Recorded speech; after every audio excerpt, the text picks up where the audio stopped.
蛇妖，我要你助我修行。助你修行？如果你可以乱我的定力，那我就放了你。好啊，试试。不过我可没什么定力，我看你还没乱。我自己就先乱。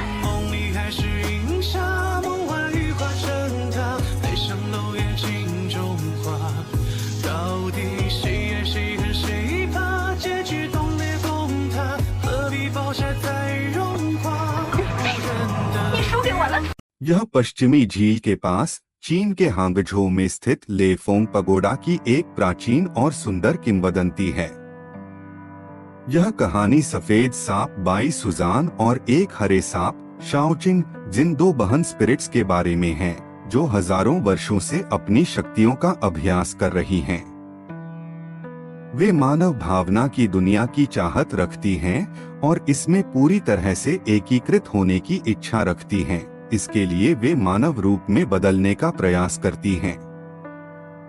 by Sujan स्वभाव से कोमल और शांत है और वह शूशियान नामक एक विद्वान, ईमानदार और दयालु व्यक्ति से गहरे प्रेम में पड़ जाती है और उससे शादी कर लेती है। शाओचिंग हरा सांप चंचल, साहसी और कुछ हद तक विद्रोही है। वह मानव स्वभाव के बारे में गहरी जिज्ञासा रखती है और मानव भावनाओं की जटिलताओं का अन्वेषण करने के लिए उत्सुक है। फाहाई, जो गहरे मार्शल कौशल और आध्यात्मिक साधना में निपुण है, यह मानता है कि आत्माएं शरारतपूर्ण होती हैं और सभी बुराई का स्रोत होती हैं। उसे बाई सुजान और शाओचिंग की असली पहचान पर शक होता है। फाहाई शूशियान को बाई सुजान के प्यार में फंसाने के कारण पकड़ लेता है। बाई सुजान अपनी आध्यात्मिक मुक्ति का अवसर बलिदान करती है और अपने पति को बचाने के लिए गर्भवती भी हो जाती है। दोनों सांप स्पिरिट्स फाहाई के खिलाफ एक भयंकर युद्ध करती हैं। अंत में बाई सुजान को फाहाई द्वारा हराया जाता है और उसे लेफोंग पगोडा के नीचे कैद कर दिया जाता है। बाई सुजान और शाओचिंग, दो गहरे जुड़े हुए बहनें, बचपन से पश्चिमी झील के पानी में साधना कर रही थीं। भले ही वे सांप की आत्माएं थीं, लेकिन उनके दिल में करुणा थी और मानव भावनाओं की दुनिया के लिए अनंत इच्छा और जिज्ञासा से भरी थीं। बाई सुजान कोमल और शांत थी, जैसे वसंत की एक हल्की सी हवा जो आत्मा को हल्के से छूती है, जबकि शाओचिंग जीवंत और साहसी थी, जिसमें विद्रोह का एक संकेत था और जो अनजानी चीजों की खोज करना चाहती थी। समय बीतने के साथ बहनें उस साधना के स्तर तक पहुंच गईं, जिससे वे मानव रूप में बदलने में सक्षम हो गईं और वे खूबसूरत युवतियों में बदल गईं। वे मानव दुनिया में प्रवेश करती हैं, पश्चिमी झील के आकर्षक दृश्य और मानवता के जीवंत जीवन से भरी हुई, जिससे वे विस्मय और रोमांच से भर जाती हैं। हालांकि बाई सुजान को सबसे अधिक प्रभावित करने वाली बात एक दूर से आती हुई वाणी थी, जो जैसे स्वर्गीय संगीत हो, जो उसके कोमल दिल के सबसे गहरे कोने को हिलाती थी।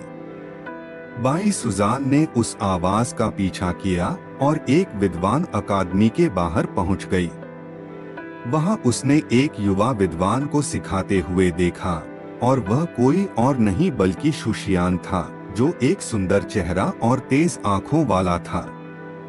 बाई सुजान शूशियान की प्रतिभा और ईमानदारी से गहरे रूप से प्रभावित होती है और वह यह तय करती है कि वह इस जीवन में मानव दुनिया में रहेगी और शूशियान के साथ अपना जीवन बिताएगी।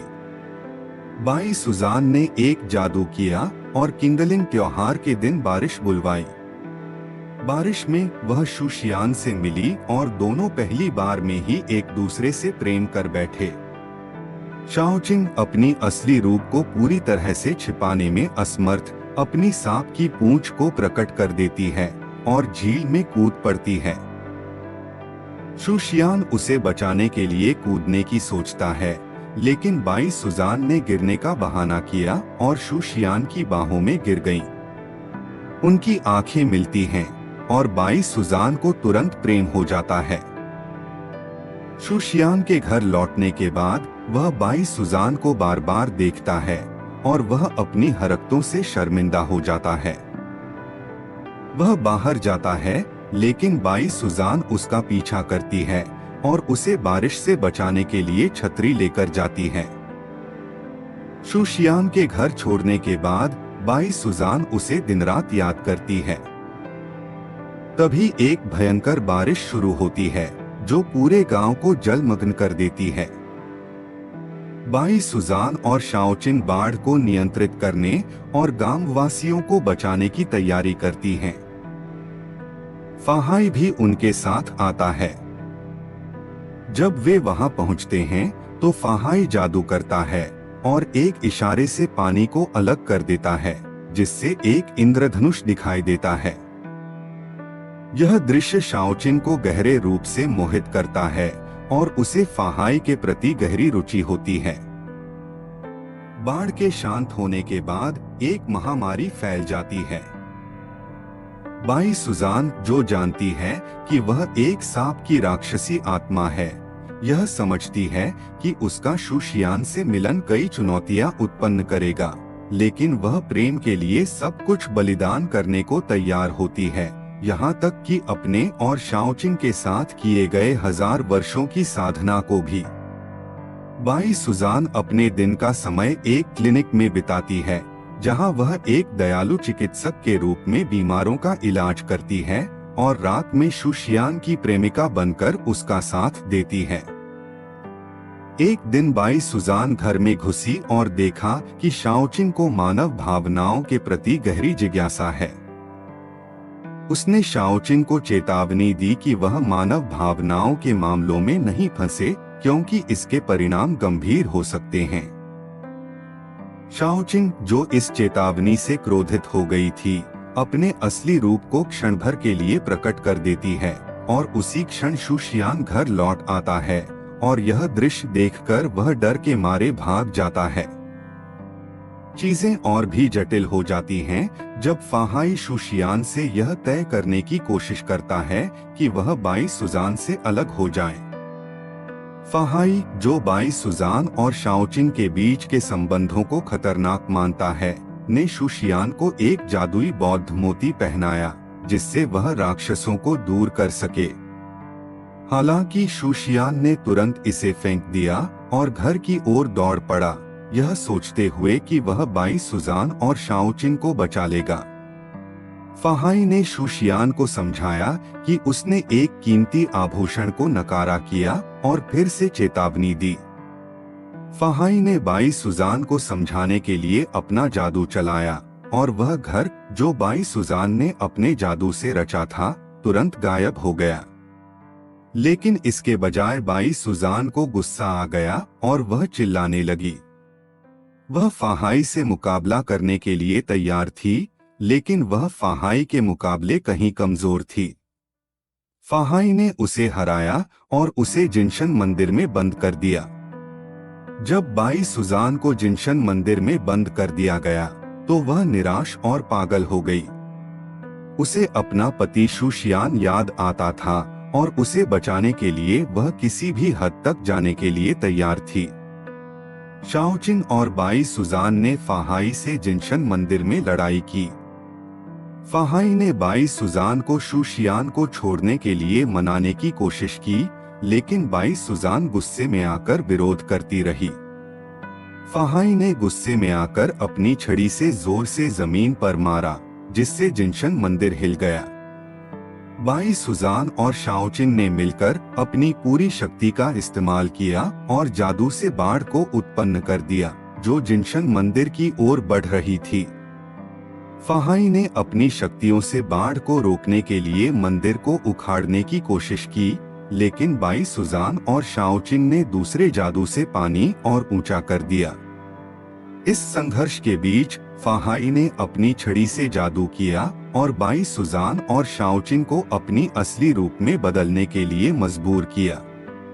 तब दोनों बहनें अपनी असली रूप में बदल गईं और उड़ी। फाहाई ने तुरंत आग के गोले भेजे और बाई सुजान, जो अपनी असली रूप में वापस आ गई थी, बचने की कोशिश करते हुए इन गोले से बचने की कोशिश करती रही। लेकिन बाई सुजान आग से बचने की कोशिश करते हुए गर्भपात कर बैठी और वह अब अपनी जादुई शक्तियों से बाढ़ को नियंत्रित करने में सक्षम नहीं थी।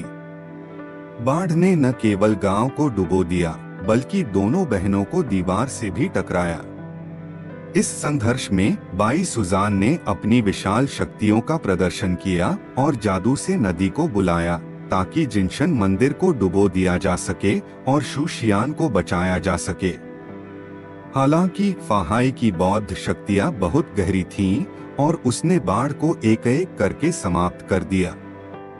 लड़ाई जारी रही, लेकिन न तो बाई सुजान और शाओचिंग और न ही फाहाई को कोई बढ़त मिल रही थी। तभी अचानक बाई सुजान को भयंकर दर्द महसूस हुआ और वह समय से पहले प्रसव करने के लिए मजबूर हो गई। उसका बच्चा पैदा हुआ। फाहाई, जो यह मानता था कि एक राक्षसी आत्मा मानव बच्चे को जन्म नहीं दे सकती, चौंक गया और वह असमंजस में पड़ गया। इस निर्णायक पल में शाओचिंग ने आगे बढ़कर फाहाई के हमलों को अपने शरीर से रोक लिया, जिससे बाई सुजान को मूल्यवान समय मिल सका। शाओचिंग ने उस मौके का फायदा उठाते हुए जिनशन मंदिर में घुसने की कोशिश की, लेकिन वह यह देखकर हैरान रह गई कि शूशियान ने पहले ही बौद्ध धर्म को अपना लिया था और वह एक साधु बन चुका था। शाओचिंग का दिल टूट गया और उसने कभी नहीं सोचा था कि 1000 वर्षों की साधना के बाद वह और उसकी बहन इस तरह से समाप्त होंगे।